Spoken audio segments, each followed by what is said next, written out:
Un jeune homme m'a appelé la semaine dernière avec ce ton de politesse affermi que se donnent les adolescents lorsqu'ils craignent de n'être pas assez considérés.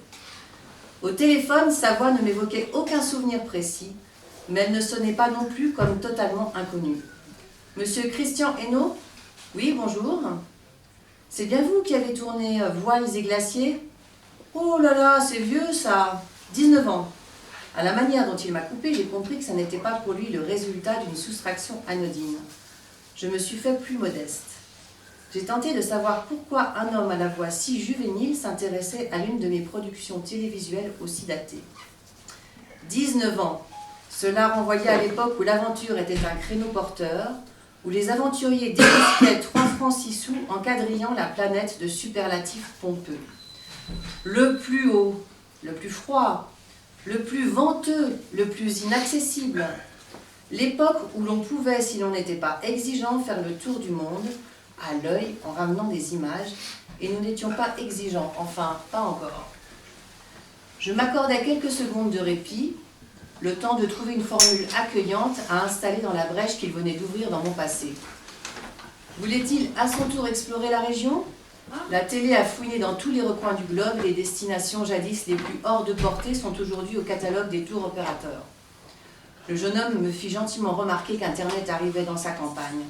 Non, me dit-il, la seule géographie des lieux ne l'avait pas poussé à me déranger. Aujourd'hui, c'est l'histoire qui me téléphonait, depuis une petite ville de Bretagne, et l'histoire avait un nom. Sébastien Guadec. Ce nom réveillait une douleur assoupie. Je suis le fils de Cathy Blouson. Alors, on rentre tout de suite dans le vif du sujet.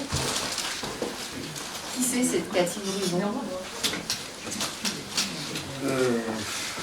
Bon, il faut dire beaucoup de choses en peu de temps.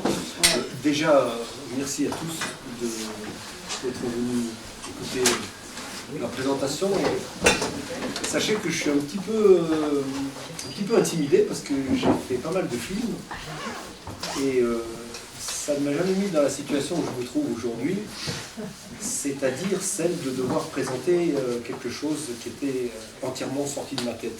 Parce que maintenant j'ai fait du documentaire, et dans le documentaire, parfois on est jugé sur la subjectivité qu'on apporte, le regard qu'on donne à des faits qui existent hors nous. Et là, finalement, c'est beaucoup plus intime un bouquin. Et c'est d'autant plus intime qu'on le construit avec des souvenirs qui sont pour certains très enthousiasmants, d'autres plus douloureux, et l'enchaînement des personnages fait qu'à mon âge, c'est-à-dire 67 ans, on a de la richesse pour se renseigner, mais il faut mettre tout ça en ordre et il faut faire porter à chacun de ces personnages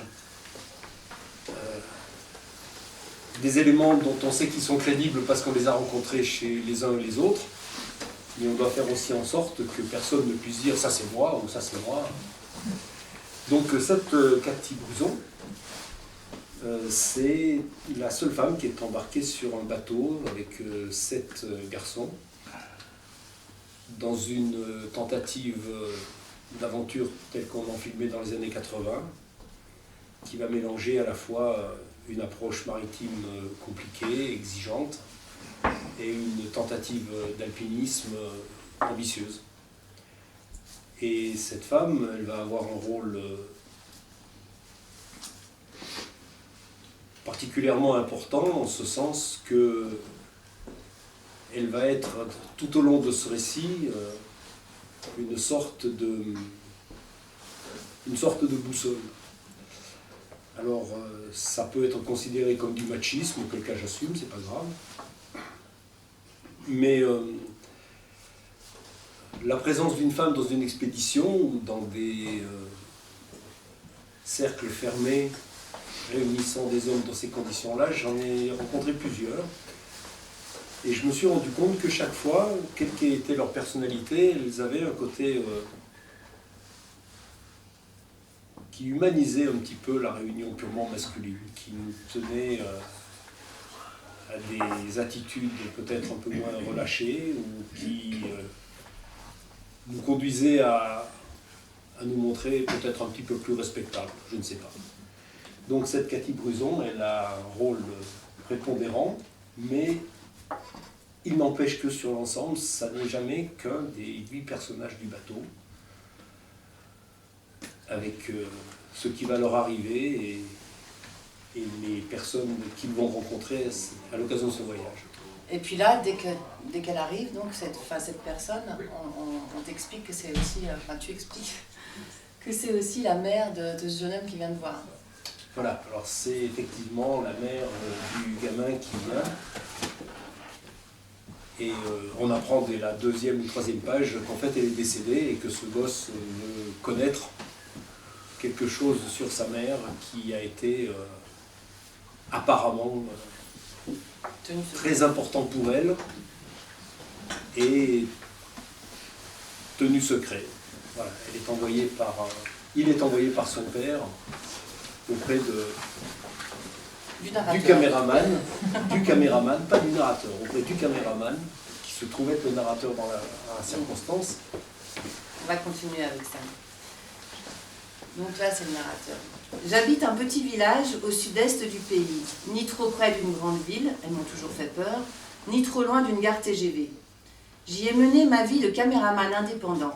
Au fil des années, j'ai substitué le professionnalisme à l'enthousiasme, mais j'ai réussi à ne jamais devoir filmer ce que je ne voulais pas voir. En termes de carrière, c'est un sabordage. Pourtant, je continue à penser que le contraire aurait été une erreur plus grave encore. J'ai beaucoup voyagé, j'ai suivi en temps utile les recyclages que le métier impose. J'aime toujours faire des images, même si aujourd'hui une pile de cassettes à la substance diluée recouvre mes vieilles boîtes de films où chaque plan est un souvenir. Sébastien va arriver. J'ai exhumé les documents qui l'intéressent et j'attends son aide pour remettre en état une antique table de montage que je conserve comme une relique encombrante au fond du débarras. Pendant ces recherches, j'ai ouvert quelques-unes de ces boîtes rondes et j'ai déroulé à contre-jour les premières images de plusieurs bobinaux au hasard. Je ne me rappelle pas avoir autant filmé ce bateau. C'est vrai que pendant plus de 9 mois, il fut notre maison, notre refuge et notre base stratégique itinérante. Je me souvenais que nous étions sortis souvent pour nous promener, pêcher ou grimper. Je croyais avoir consacré un métrage plus important à nos activités terrestres. Mais tout ça n'est peut-être que le résultat d'un choix aléatoire et non représentatif. En fait, je cherchais des images de Cathy, de Serge, de Rodolphe, de tous mes compagnons de voyage, et il n'y avait que le bateau, Jim et son skipper omniprésent, Francis Leblanc. Voilà, alors effectivement, le caméraman, dans une expédition, au début, en tout cas c'est ce que j'ai vécu moi, la plupart du temps, il se trouve associé à des gens qu'il ne connaît pas forcément. Et les premières minutes de tournage, les premières heures même, portent sur la découverte des uns et des autres, mais qui ne se fait pas comme ça spontanément en gâchant de la pellicule. D'autant que, ça c'est une petite anecdote, enfin une annexe, du temps où nous filmions en pellicule, 16 mm, chaque bobino faisait 11 minutes, et la difficulté technique de les recharger, le prix que ça coûtait et les moyens qu'on nous donnait pour le faire, faisaient en sorte qu'on n'enregistrait pas pour rien. C'était très... Ça sollicitait, ça coûtait de l'argent, c'était compliqué, et on perdait du temps. C'est vrai que quand on a remplacé ça par des cassettes, et à plus forte raison par des capes mémoire, on est passé de... Pour vous donner un exemple, le premier film que j'ai monté, c'était l'ascension du Mont Ross à Kerguelen. Entre la pellicule tournée et la pellicule montée, c'est un rapport de 1 à 7. Le dernier, ça devait être un rapport de 1 à 40. Et les émissions télé d'aujourd'hui, ils n'explorent même plus certaines cassettes parce qu'ils savent à l'avance qu'ils ne s'en serviront pas. Donc, la différence, c'est que à l'époque, on pouvait rater des moments de spontanéité qu'on a aujourd'hui parce qu'on laisse tourner. Mais le distinguo, c'est que finalement, on s'égare tellement dans ce qu'on enregistre qu'on ne sait plus trop ce qu'on sélectionne. Puis il n'y avait pas le son non plus forcément en même temps. Alors, j'en parle un peu plus loin dans le film. Le son, c'est vrai que les premiers films qu'on a fait, la télévision considérait normal de nous donner de la pellicule, de payer le développement. Et si les rushs étaient bons, ils nous donnaient les tarifs du montage et de la finition. Sinon, on laissait tomber l'affaire. Ça n'est jamais arrivé, fort heureusement, j'ai eu de la chance. Mais on partait avec du matériel déclassé que ne voulaient plus, qui avait été remisé au magasin par les statutaires. Au tournant des années 80, quelques précurseurs avaient eu l'idée de combiner pour leur plaisir et par commodité la liberté de déplacement d'un voilier avec l'exploration des derniers massifs montagneux inviolés. Comme la plupart d'entre eux se situent à l'extrême sud de la planète, le bateau s'était avéré le moyen le plus efficace pour approcher les sommets entourés d'eau furieuse et de brouillards persistants. Ainsi, avant que ne se développe à grand renfort d'avions gros porteurs l'alpinisme en Antarctique, les amateurs de neige, de froid et de tempête avaient satisfait leur appétit masochiste en embarquant pour des semaines ou des mois à bord de voiliers costauds, cinglants, vers les îles qui ceinturent le continent glacé. Vers le milieu de la décennie, ce type d'aventure avait toute chance de convaincre sponsors et télévision. La voile de haute mer portait haut les couleurs du pays et en matière d'inédit, la virginité n'a pas d'égal, fut-elle rapportée à des cimes blanches ennuagées. C'est donc le pari qu'avaient fait ensemble une chaîne nationale désireuse de rajeunir ses programmes et un groupement d'investisseurs maritimes qui avait baptisé de ses initiales notre fier navire GIM. Jim était rouge et blanc. Un sloop en aluminium de 16 mètres armé pour la navigation la plus rude. Quelques transformations intérieures en avaient fait un yacht avec qu'un début de carrière en course eût montré que sa conception n'en ferait jamais un prétendant à la victoire. Francis Leblanc s'était alors entendu avec une célébrité de l'alpinisme pour monter un projet dans lequel l'un et l'autre se partageraient les problèmes d'organisation et le succès médiatique espéré. L'union mer et montagne, tant vantée par ceux qui ont couru les deux, résonnait chez les responsables d'antennes comme le rapprochement d'éléments naturels aussi puissants qu'opposés, l'élégance même de l'acte gratuit dans un monde qui se jugeait déjà lui-même bien trop matérialiste. Tout un programme que des financiers cautionnaient au nom de leurs rêves effacés et de leur insouciance enrichie. Ah, tu plantes le décor quand même. Je plante le décor. Ouais, tout se passe autour du bateau. Non mais au départ, bien sûr, voilà. Tout est dans le bateau, tout se passe autour du bateau, et la présentation générale, c'est de dire en gros les circonstances dans lesquelles tout ça a démarré. C'est vrai que nous profitions, dans une moindre échelle par rapport à ce que d'autres sports pouvaient recevoir, nous profitions d'un certain sponsoring, pour certaines expéditions en tout cas, et voilà, il fallait ramener des images, il fallait ramener des programmes de télévision au moins à hauteur de ce que nos généreux donateurs avaient attendu. Et toute cette démarche contractuelle, en fait, ma foi, marquée à l'avance, non pas tout à fait l'issue de l'aventure, mais en tout cas, le fait qu'elle allait se dérouler, comme on l'avait dit, dans les endroits prévus. Et il y avait une sorte d'engagement. Quand on part pour faire le tour du monde, on fait le tour du monde. Quand on doit rentrer le premier, on rentre, si possible, bien classé. Et tout le monde ne s'appelle pas moitessier. Il y a des gens qui continuent après en disant, ben voilà, moi, le système, je ne suis pas d'accord, je continue. Je pouvais gagner. Nous n'étions pas moitessiers. Et il y a des gens qui partent pour gravir la première, deuxième ou quatrième montagne du monde. On sait qu'ils ne vont pas se contenter d'aller ailleurs. On avait donc, et c'est un des éléments essentiels de l'histoire, on avait donc des engagements qu'avait contractés d'un côté le skipper en mettant à disposition son bateau, en l'armant avec ce que ça représente d'investissement, de frais, que sais-je encore.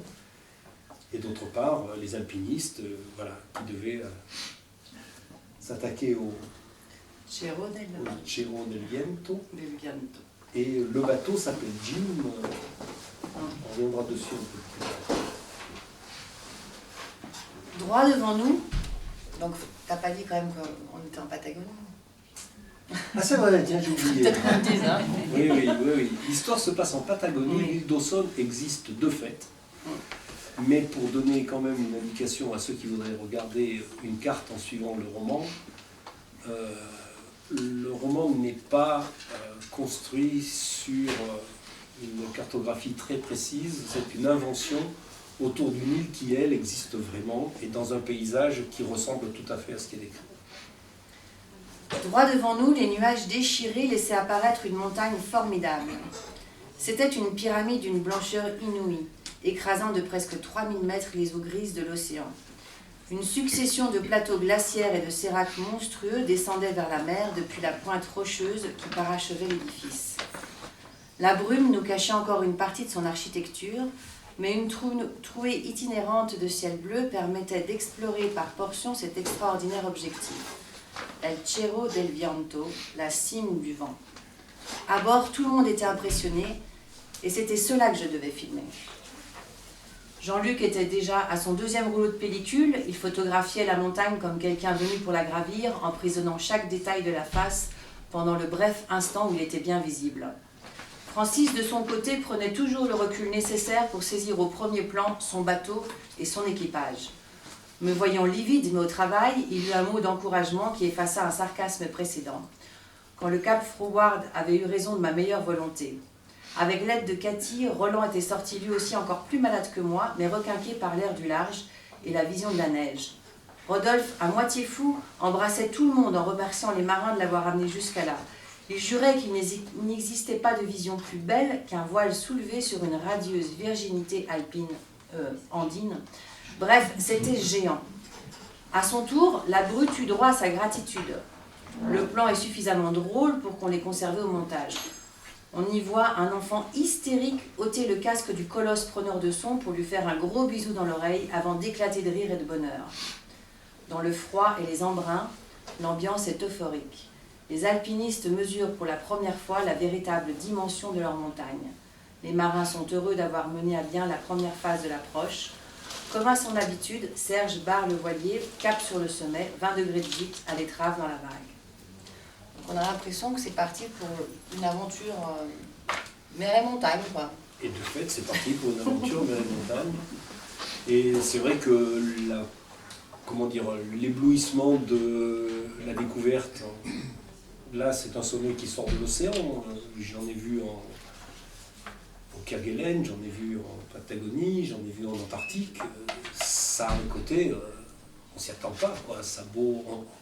On a beau savoir ce qu'on va chercher, on est toujours transi quand on voit ça. Il y a quelque chose qui est à la fois la dimension, le côté insolite, mais on trouve pareil quand on s'approche des grands sommets himalayens, de toutes les montagnes qui sont impressionnantes. Et alors bien évidemment, dès les premières visions, selon ce qui nous attend et ce qu'on s'est promis de faire, on est enthousiaste, impressionné, ému, des fois trouillard. Tout ça, ça joue. Hein. Et il faut, à ce moment-là, c'est vrai que la caméra, elle est nécessaire, parce que là, c'est des moments qu'il ne faut pas rater, ça. Et alors, quand on est malade sur la mer, comme je l'ai été moi, c'est des moments qui coûtent très cher, mais qui sont finalement très gratifiants. On est content de les avoir faits, mais ça coûte. Voilà, tout aurait pu être simple, mais il y a une autre présence au loin qui arrive, un bateau. Sur cette masse maintenant si proche, tout était noir, des antennes au canon. L'équipage silencieux était noir, uniforme noir, cheveux noirs et yeux noirs. Seuls quelques galons échappaient à cette totale absence de couleur, focalisant notre attention. Nous qui cherchions la moindre brèche pour imaginer d'où viendrait la possibilité d'un contact humain. En réduisant tout objet inerte ou animé à la dimension d'un écran, les photos ou la télévision ne transmettent jamais la force écrasante qui se dégage d'une réalité physique. Nous savions qu'il existait une scénographie de l'autorité et du pouvoir, mais nous n'avions jamais vu celle de la dictature. Cette présentation glaçante de la forme que revêt la puissance lorsqu'elle se sait incontestée, parce que incontestable. La vedette était là. Moteur ronronnant, plus au-dessus de nous qu'à côté, masse noire et dominatrice, insufflant une crainte sourde à 8 petits Français dubitatifs. Le moteur tournait au ralenti et silencieux. Nous attendions un signe. L'officier parla à l'un de ses matelots qui nous demanda de mettre à l'eau notre canot pour venir chercher El Comandante. Ce fut assez vite exécuté, juste le temps qu'il fallait à Serge et à la brute pour s'habiller correctement. Se halant sur un bout tendu entre les deux embarcations, Francis ramena à son bord 2 invités qui n'avaient pas encore dit un mot. Le porteur de serviettes s'enquit de savoir qui était le skipper. Quand Francis se désigna, l'officier lui signifia alors d'un geste qu'il devait remonter à son bord pour l'y accueillir. Tandis qu'on s'occupait d'attacher le canot, Francis s'exécuta et l'officier le suivit. Une fois sur le pont, c'est avec un sourire chaleureux qu'il lui tendit la main afin d'être présenté. Jesus Mandrino, Armada de Chile. Après un tour dans l'atelier, un coup d'œil inquisiteur dans la cabine du skipper, il revint vers les cartes et soudainement pointe avec fermeté le centre névralgique de notre périple. Il martèle d'un index sonore 3 endroits successifs qu'il déclare « Prohibido, prohibido, et prohibido ». S'ensuit un silence gluant où chacun cherche ses marques. Son regard perfore mon objectif, un regard entraîné à faire taire, certain de faire peur. Pendant que Francis et Jean-Luc interloqués repèrent et mémorisent les lieux interdits, Serge réagit vite à ce changement de ton et atteste de la parfaite réception du message par un « Claro, señor, claro ». Et pour montrer combien nous étions prêts à suivre toutes les directives officielles, il ajoute aussitôt « Y la isla Dawson también ». Puisque nous avons déjà dépassé l'île Dawson, dans l'avancée de notre route, l'officier se contente de répéter comme une évidence déjà acquise « La isla Dawson también ». Donc, en fait, c'est là que commence la contrariété, mais pas tout de suite sous la forme qu'on croit. C'est vrai que une des raisons pour lesquelles j'ai macéré ce bouquin pendant longtemps dans ma tête, c'est que dans la première expédition que j'ai faite dans les îles subantarctiques, c'était la deuxième en Géorgie avec le bateau Basile, on a attendu ce bateau qui faisait des réparations à Rio de Janeiro pendant un certain temps, et nous étions 3 à Buenos Aires. Et pendant que nous attendions ça, on allait régulièrement au port voir si le vélo français s'était arrivé, mais non, il n'arrivait pas. Donc on avait du temps à perdre dans Buenos Aires. Et un jour, on s'est trouvé au milieu d'un rassemblement de foule,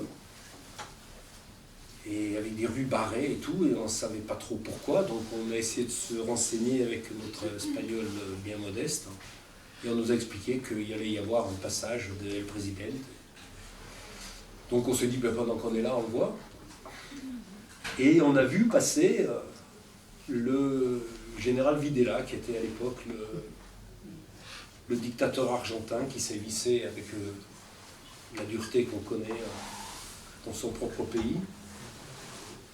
Et c'est vrai que de se sentir prêt à partir dans une expédition, grosso modo, on va exprimer, ou en tout cas chercher à rencontrer sa liberté, son bonheur, son plaisir, et tout ça, se trouver à quelques mètres d'un dictateur, dans le pays même où ça s'exerce, ça crée quelque chose. En tout cas, je ne sais pas si tout le monde y est sensible de la même façon, mais en tout cas, moi, je crois que c'est de ce souvenir-là qu'est née l'idée du bouquin et qui a mis si longtemps à sortir. J'ai voyagé beaucoup, faisant des choses qui chaque fois nous faisaient très plaisir, même si elles pouvaient, dans le cas d'accident, être douloureuses. Mais je crois que cet alpinisme qu'on a tant vanté, cette haute mer dans laquelle on s'est tellement promené, ça nous a permis peut-être de survoler un monde qu'on n'avait pas voulu voir. Et j'en ai fait un bouquin, quoi. Et donc l'apparition de ce lieutenant de la marine chilienne, Jesus Mandrino, qui va représenter, lui, pendant tout le reste du bouquin, cette menace, cette oppression, et qui va devenir un élément énorme de l'histoire. Voilà, j'avais un compte à régler avec cette approche-là. N'oublions pas que quand on était en 80 en Argentine, il y avait des débats dans le monde sportif, doit-on ou non faire une Coupe du Monde de foot dans un pays chez des tortionnaires. Ça a été réglé par le foot. Enfin, il n'en demeure pas moins que ça reste une expédition mer-montagne. Pour l'instant, ça reste une expédition mer-montagne. Et à un moment donné, l'expédition terrestre se perd et recherche son camp. N'exagérons rien, pour ennuyeuse qu'elle fût, notre situation ne nous mettait pas dans l'urgence de Scott, cherchant vainement son dépôt de vivres au retour du pôle Sud. Après s'être copieusement mortifié par ses erreurs, notre avant-garde s'entendit pour affirmer que le matos ne pouvait se cacher que dans ce coin, un périmètre somme toute assez réduit, vu la précision des relevés qu'avaient mémorisés 2 guides de haute montagne rompus à cette pratique. Jean-Luc nous surprit alors d'une référence aussi émouvante qu'inattendue, en nous citant tout de go le nom des 5 aventuriers absolus que furent Scott, Bowers, Evans, Watts et Wilson. Ces 5 noms énoncés d'un trait, en ce lieu perdu et dans les circonstances où nous nous trouvions, ces 5 noms passés à l'histoire des grands sacrifices de l'exploration, nous ont momentanément figés dans un silence respectueux où aucun d'entre nous n'osait vraiment se projeter. C'est sûr qu'à côté d'eux, on reste des petits joueurs. À l'arrêt, il commençait à faire froid. Jean-Luc entreprit de dresser la tente que nous portions afin de nous abriter dans l'immédiat, quitte à nous y serrer toute la nuit venue. La Brute et moi avons occupé notre temps à enregistrer ce nouvel avatar, tandis que Rodolphe, remonté, mettait en œuvre une stratégie de recherche. À quelques 100 mètres près, le lieu était délimité. Sur une étendue plane, comme celle où nous étions, 2 gros sacs et 2 paires de skis ne pouvaient pas rester cachés bien longtemps, même si le vent en rafale avait égalisé la surface avant que la neige ne dissimule le tout. Selon lui, il fallait arpenter les 2 ou 3 hectares autour de nous pour tomber immanquablement sur le trésor enfoui.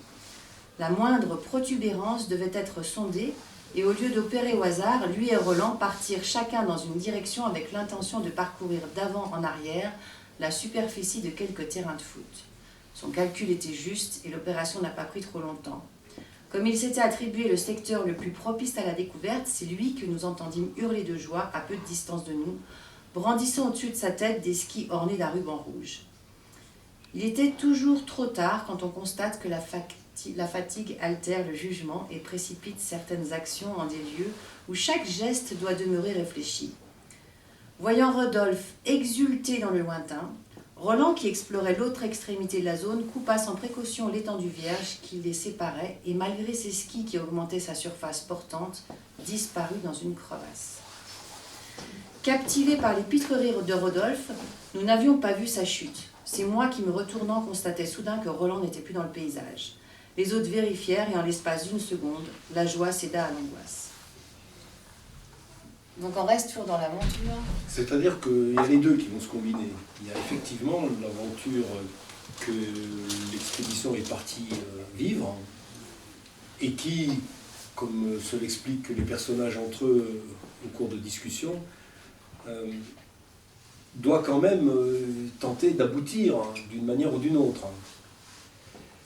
Et à ça se mêle une autre aventure qui est cette confrontation avec la réalité chilienne qui s'est passée quelques pages avant et qui a consisté à rencontrer, ou plutôt à sauver d'une épave deux hommes pratiquement moribonds dont on apprend, parce qu'ils parlent peu, ils ne sont pas en état non plus d'être très loquaces, qu'ils ont échoué là à l'occasion d'une tempête qui a contrarié leur tentative d'évasion. Et leur tentative d'évasion, eh bien, ils sont partis de l'île Dawson, et c'est là que l'histoire est vraie. L'île Dawson a été pendant des années un pénitencier de droit commun au départ, et où on a mis aussi des prisonniers politiques, avec en gros la vocation de ces pénitenciers de l'époque, c'est-à-dire qu'on n'y faisait pas mourir les gens, on s'arrangeait pour qu'ils ne vivent pas.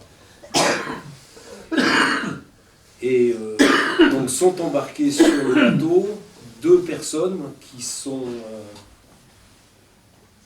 des naufragés, parce que quand on trouve des gens sur une épave, ce sont des naufragés, qui n'ont rigoureusement aucun moyen de s'en sortir parce que cet endroit est absolument désertique, qu'il y a quelques pêcheurs qui passent dans des eaux froides et que le labyrinthe aquatique des canaux de Patagonie donne peu de chances que quelqu'un passe à cet endroit-là, en tout cas dans le délai de survie qu'il leur reste.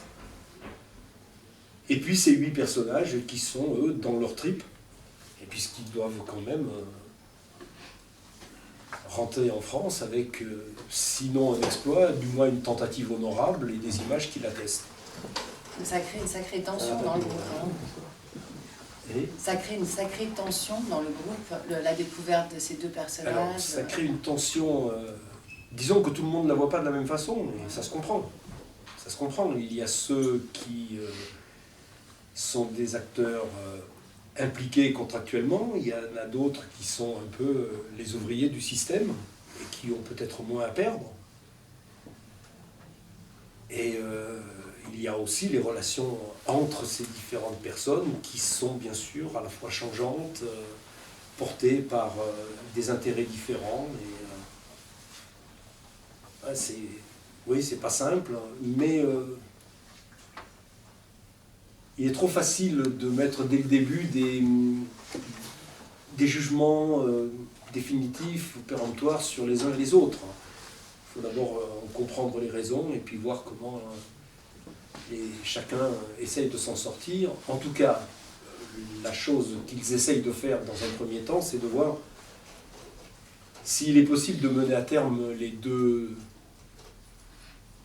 missions qu'ils ont, celles qu'ils se sont données en partant de France, en promettant un retour glorieux, et celles que l'aventure, mais la vraie, c'est-à-dire ce qui advient, les conduit à affronter et à assumer. D'où la colère à un moment de Cathy. On n'en a rien à foutre de vos exploits, la gomme, vos sommets d'épouvante ou vos vagues comme des immeubles. On pourra toujours assumer les conséquences médiatiques ou financières d'un renoncement, mais l'irréparable, lui, nous collera à la peau. Je ne vous comprends pas, les garçons. N'importe quel sauvetage en mer ou en montagne vous conduirait à des actes héroïques, et là, comme si la référence avait changé, vous voulez vous débiner. Et pourquoi ? Pour rentrer à la maison sous les applaudissements de quelques milliers de frustrés qui veulent voir en vous les aventuriers qu'ils auraient aimé être, pour continuer à planer sur un monde de merde où vous vous êtes fait une petite niche confortable de baroudeurs sponsorisés. C'est dingue, l'aventure elle est là devant vous, la vraie aventure, celle qu'on n'a pas écrite à l'avance pour trouver du pognon, celle qu'ont vécu avant vous tous ces hommes que vous admirez tant parce qu'ils l'ont assumée eux, et vous voulez en construire une autre, une qui ressemble à celle que vous avez déjà vendue. Vous cherchez quoi? Des points de retraite pour marginaux? Voilà. C'est l'ambiance dans le bateau, ça. C'est bien, c'est fini. Mademoiselle Bonne Conscience a mis les choses à plat. Sauf que c'est pas si simple, et c'est d'autant moins simple que parfois les choses donnent à penser qu'on va y arriver. Et puis d'autres fois, on se rend compte qu'il y a une contrariété supplémentaire qui se rajoute. Et si dans la contrariété qui se rajoute, on devient un petit peu dépendant de ceux qu'on essaye de fuir à côté, on se dit que, voilà, si on doit sauver un copain en composant avec des méchants à qui il ne faut pas dire qu'on essaye en même temps de planquer des gentils, c'est pas simple. Ouais. Et tout ça en faisant un film, donc que vient voir Sébastien, pour en savoir un peu plus, et des rushs. Donc voilà, la construction du bouquin, et ça je ne vous révèle rien parce qu'elle apparaît dès le début, la construction du bouquin, c'est le jeune homme qui s'appelle Sébastien, il vient voir le réalisateur, parce que le réalisateur a gardé tous ses rushs. Et les rushs en question, il y a ceux qui ont été travaillés, qui sont coupés parce qu'on a pris dans les morceaux de pellicule les plans qui ont été assemblés dans le montage terminal.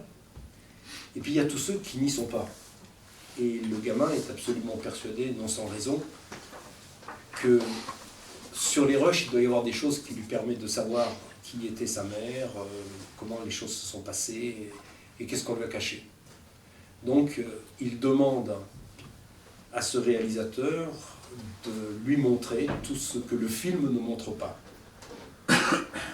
Et en faisant ça, bien évidemment, le réalisateur qui lui a 20 ans de recul sur ce montage replonge dans ses souvenirs et finalement, petit à petit, se fait le narrateur de cette histoire en montrant ce que le jeune homme n'a pas vu et en expliquant grosso modo comment il a fait son film. Et d'ailleurs, le livre est construit comme un film, plan par plan. Et c'est pas un hasard. On a l'impression de lire un film. Ouais. Ben, c'est-à-dire que je crois que je savais filmer avant de savoir écrire. Mais on va pas tout dévoiler de toute façon, parce que c'est une histoire haletante qui nous tient. À chaque fois, il y a des rebondissements incroyables. Donc, vous avez compris, à un moment donné, il y en a un qui disparaît, on trouve des fugitifs. Enfin, c'est plein d'aventures. C'est un livre disons que à dévorer. Voilà, disons que ça me ferait plaisir en tant qu'auteur, et là je ne parle pas de narrateur, mais que ce dont je viens de vous parler, c'est-à-dire ce télescopage moral entre ce qu'on filme, ce qu'on montre, et ce qui participe à cette gloire sportive à laquelle aspirent les gens qui ont la chance de pouvoir le faire. Je voudrais que ça rentre dans une vraie confrontation intellectuelle et morale avec ce qu'on n'a pas vu, ce qu'on n'a pas voulu voir, ce qu'on a évité. Bien sûr, l'aventure, c'est le support de l'histoire, et j'espère qu'elle vous plaira. L'interrogation, elle dure jusqu'au bout, parce que voilà, une aventure, c'est au départ ce dont on ne connaît pas la fin. Exactement. Et jusqu'au bout, on ne la connaît pas, la fin, dans son livre. Donc c'est très bon livre. En tout cas, si vous avez des questions alors, à lui poser, à la fois à l'auteur et au réalisateur et à l'aventurier. Oui, j'en ai une, parce que je connais l'île d'Aussonne. Je viens d'Annecy, donc la congrégation des frères salésiens et Saint-François de Sales, c'est quand même notre région. Il faut savoir qu'avant cette petite histoire Pinochet, il y a eu entre 1889 et 1911 les prêtres salésiens dirigés par Don Bosco du Vatican qui ont envoyé Monseigneur Fagnano, il y a un grand lac au-dessus de Choya qui s'appelle lac Fagnano. Le génocide des Indiens Onas et Alakalouf fut un génocide terrible, organisé par ces braves Européens, dont des Français, des Italiens, des Roumains, des Anglais, parce qu'il fallait donc que les colons amènent les boutons, les grandes familles en Argentine et au Chili. Et évidemment, ces pauvres Indiens, on les a chassés à court. On a fait les atrocités les plus monstrueuses. Il suffit de relire les livres de José Amprère, qui était un ethnologue, et ceux aussi de Jean Raspail et d'autres. Et donc, on a décidé en 1889 de mettre les quelques Indiens qui n'étaient pas massacrés ou torturés ou violés sur l'île d'Aussonne. Donc il y a des images épouvantables. Il y a eu un film en 2009 qui s'appelle Île d'Aussonne, Isla Taldis, qui a été fait au Chili. Et donc il s'est passé des choses incroyables. On a ramené, donc c'était des femmes de la visitation, donc, et puis aussi des prêtres, qui ont regroupé à peu près 1 millier de ces moribonds, dans des états épouvantables. Les Onas étaient en fin de compte des chasseurs terrestres de la Terre de Feu, alors que les Alakalouf étaient des chasseurs maritimes. On a mélangé les populations, et on a eu la grande idée de les évangéliser, de les habiller. Ceci a fini très mal, les maladies. Ils ont été retirés de leur territoire. Ils sont à peu près tous morts. Il y a encore un cimetière, il y avait 800 000 morts de ces braves Indiens qui après ont totalement disparu. Là, c'était la fin. Hein. Il y en a eu quelques-uns qui ont été envoyés à Puerto Eden par les Chiliens, etc. Et donc, l'île d'Aussonne, quand j'ai vu votre titre, c'est pour ça que je suis venu ici, parce que j'ai fait des conférences sur les prêtres salésiens et l'intervention salésienne, qui continue d'ailleurs à partir de Punta Arenas. Hein, et j'ai travaillé dans l'aéronautique et j'ai travaillé pour l'armée chilienne. Donc je connais bien l'île d'Aussonne, on l'a survolée. Et donc, il faut je ne sais pas si vous, en tant que navigateur, par rapport, pour moi, l'épisode Pinochet est un petit phénomène. Il y a eu peut-être 1000 morts, on en a fait beaucoup plus en 1945 quand on a bombardé Sétif en Algérie. Je veux dire, bon, on a mis 2000 types là-dedans qui étaient des bons mal vus. Peu importe, aujourd'hui, d'ailleurs, nous sommes en état d'urgence. S'il y a des gens qui se prononcent mal en France, on va les mettre aussi. Alors, on n'a pas de bagne, mais on en est. Mais attendez, ça va très vite. Hein. Donc, Pinochet, c'est vrai qu'il y a eu, alors ça, Pinochet en 73-74. Moi, j'étais au Chili à ce moment-là, en 80, quand il a acheté des avions français, etc., qu'il a fait travailler les usines françaises. Mais Pinochet, en 73-74, occupe cette terre, mais qui avait déjà une terre de génocide, une terre de souffrance terrible. Et pour y mettre des prisonniers politiques, dans des conditions évidemment qui ne sont jamais sympathiques. Hein, mais quand on bombarde la Syrie ou le Mali, c'est jamais sympathique non plus. Dans des positions pas du tout sympathiques. Et c'est vrai que là, il y a eu aussi un drame. Mais un drame qui a fait un certain nombre de morts, c'est vrai, mais beaucoup moins que ce qui s'est passé avec nous, les colons. Alors, en réponse à ce que vous dites, et je ne dis pas du tout l'histoire préalable de l'île d'Ossone, j'aurais peut-être dû dire ça. Quand nous sommes partis de Punta Arenas pour aller gravir un sommet qui ne s'appelait pas le Cerro del Viento, mais le mont Riso Patron, nous avons obtenu les tampons des autorités portuaires chiliennes qui nous ont encouragés dans notre démarche sportive, des tas de gentillesse à notre égard, et qui nous ont dit « n'approchez pas de l'île d'Ossone ». Ça, c'était un impératif, et ce truc-là, rapporté à ce que je vous ai raconté sur Videla avant, moi, ça m'a marqué. Je n'ai pas oublié non plus, et j'en parle, mais encore une fois, à hauteur de ce que nous, aventuriers, entre guillemets, sportifs, avions à vivre et à assumer.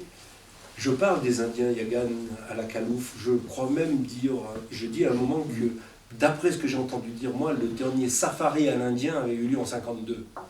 Un peu tard. Peut-être. Alors, certains prétendent que c'est tard. Mais toujours est-il que, oui, ça on le savait. Mais disons que c'est. En plus du problème moral qui était le nôtre, je n'allais pas assumer la culpabilité des générations précédentes. Ça faisait déjà beaucoup de choses. Ouais, mais ça compte. Parce que l'île d'Ossone est un coin le plus horrible de la Terre, hein, au point de vue climat, climatologie. Il y a des gens intéressés, je les écarte ici. Hein. Mais c'est vraiment épouvantable. Hein. On n'y survit pas, c'est clair. Hein. Je veux dire, aujourd'hui, vous ne faites pas du 4x4 au Mali, dans certaines régions du Mali, ni dans certains territoires de Syrie, comme on sait jadis. Je veux dire que là, il y a des choix politiques étrangers qui sont étrangers à nous, d'ailleurs, qui ont été pris à l'époque, alors qu'on peut critiquer ou pas. Hein, mais il est sûr que vous étiez sur un territoire entre le Cabo Forward et l'île d'Ossone, et ensuite on part vers le parc Agostini et puis la cordillère Darwin. Tous ces coins-là étaient des coins particulièrement sensibles. Sauf qu'avant, on ne savait pas ce que c'était pour nous. Nous, alors, vous en bateau là-dessus. Et moi, si je me balade en 4x4 au Mali aujourd'hui, à la frontière entre le Tchad, etc., j'aurais même problème. On est bien d'accord. Non, c'est différent. Nous, quand on est parti de l'île d'Ossone, on était persuadés. Enfin, quand on est passé au large de l'île d'Ossone, on était absolument persuadés que c'était une de ces bases militaires où les Chiliens et les Argentins se faisaient agresser. En 1973-1974, il s'est passé des choses avec la chute d'Allende et les... Oui. D'accord. Hein. Oui, mais je veux dire, on n'avait pas de raison particulière de savoir. On ne nous avait rien dit de précis sur l'île d'Ossone. Ouais. Et j'avoue que, et j'en tire aussi quelques pages que je crois assez convaincantes, sur notre ignorance, dont on peut dire a posteriori qu'elle était coupable, j'en conviens, mais c'est vrai que moi... Voilà, mais le titre, je veux dire, le titre est très fort. Vous ne vous rendez peut-être pas compte, quand vous dites un titre « N'approchez pas de l'île d'Ossone », c'est comme si on ne s'approchait pas d'Auschwitz. Vous voyez ce que je veux dire? Pour vous, oui, mais pour la plupart des gens, l'île d'Ossone, je sais qu'elle existe, je sais qu'elle est chargée de tout se passer, mais voilà. C'est lourd. Mais j'aurais pas osé. Alors aujourd'hui, on fait de l'archéologie juste en face de Puerto Harris, là où à l'heure actuelle, où étaient les Salésiens et où étaient d'ailleurs les fameux prisonniers politiques. Et il y a un rocher unique qui s'appelle Ilofing, et on fait de l'archéologie, pour vous dire comment ça se passe aujourd'hui, sur cette île, à la recherche justement des anciennes... voilà. Hein. Mais bon, maintenant c'est fini, hein, mais ça a été fermé. Disons que... Mais c'est pour ça que votre titre est, je ne sais pas si votre tweet est très important. N'approchez pas d'Auschwitz. Bon, bah écoutez... Ça revient au même. Bon, ben pour ceux qui l'ont entendu, Merci. pour ceux qui l'ont entendu, lisez-le avec ce bémol d'auteur coupable. Ah non, mais ça n'enlève rien. J'ai pas visé si haut. Oui. Non, tu Ici n'es bas, pas plutôt. coupable. Non, pas du tout. Mais votre titre est particulièrement pertinent et fort, Ouais. surtout aujourd'hui. C'est un très bon titre, on peut le dire. Oui. Mais on ne peut pas intégrer, on ne peut pas ne pas intégrer ces aventures quand même humaines qui ont atteint les limites de l'impossible. Oui, oui, Mais c'est bien ce qu'il dit. on vient. Sinon, si vous avez d'autres questions. Vu que ce livre, c'est une aventure maritime et de montagne, le faire éditer aux éditions des Reins, c'est déjà superbe, puisque c'est bien tenu. C'est notre référence avec tous les livres de montagne, donc ça ne pouvait pas aller mieux, super. Ensuite, lier la mer et la montagne, c'est intéressant, puisqu'on a toujours cette, entre guillemets, guéguerre entre nous, Chamonniards, de la montagne, et les Bretons, etc., de la mer. Moi, j'ai fait, vécu que des complicités avec voilà, les mais en fait, justement... Et les Bretonnes, et les Bretonnes. Justement, et ce qui est intéressant, les Bretonnes, bien sûr, et ce qui est intéressant, c'est justement, comme vous dites, la complicité et la dualité qu'il y a entre les deux, et les différences qui font que c'est d'autant plus riche. Si on comprend bien dans ce livre, puisque là, on a juste abordé l'entrée, si vous voulez, avec tous ces épisodes qu'il y a avant, on comprend bien que dans ce livre, il y a tout un épisode aussi terrestre et montagnard qu'on va découvrir dans le livre. Ce que j'ai trouvé absolument génial dans ce que Marianne a lu, surtout quand elle parle des dames, je crois qu'elle se met à la place, c'est formidable, je veux dire, mais c'est bien. Mais ce qu'il y a, c'est que quand on lit, quand elle lit, quand on écoute ce qu'il lit, on a l'impression que vous avez traduit ce que vous aviez l'habitude de filmer par l'écriture. Et on a l'impression, en lisant, c'est comme si on découvrait des images. Donc pour ça, je vous dis bravo, parce que c'est extrêmement difficile à faire, et c'est très poignant, et on n'a qu'une envie, apparemment, c'est de lire la suite. Oui, c'est un compliment qui me fait plaisir, que j'accepte volontiers, parce que je me rends compte que je ne peux écrire que ce que je vois. Et ça, je ne sais pas si je suis constitué comme ça depuis toujours, ou si c'est aussi la déformation de ma carrière de caméraman, de réalisateur, mais j'écris les scènes quand je les vois. Et alors, forcément, les décors dans lesquels je les ai situés, ceux-ci, vraiment, je les ai dans la tête, quoi. Et les aventures qui s'y déroulent, bon, j'avais quelques doutes sur ma maîtrise de la technique de voile, mais disons que relu par quelques amis qui s'y connaissent un peu mieux, je m'en suis pas trop mal sorti. Parce que je suis un marin, comment dire, Alpin. Non, c'est-à-dire, non, il y a un truc très amusant. Les alpinistes comprennent très très vite qu'il faut faire très attention sur un bateau, qu'il y a des normes de sécurité, que tout ça, ça rentre très très vite chez des gens qui ont aussi cette idée-là en tête dans un autre terrain. Mais on arrive à être efficace au niveau physique. Par contre, il y a plusieurs alpinistes avec qui je suis parti pour qui les vagues, c'est vraiment une torture. Surtout là-bas. Ouais.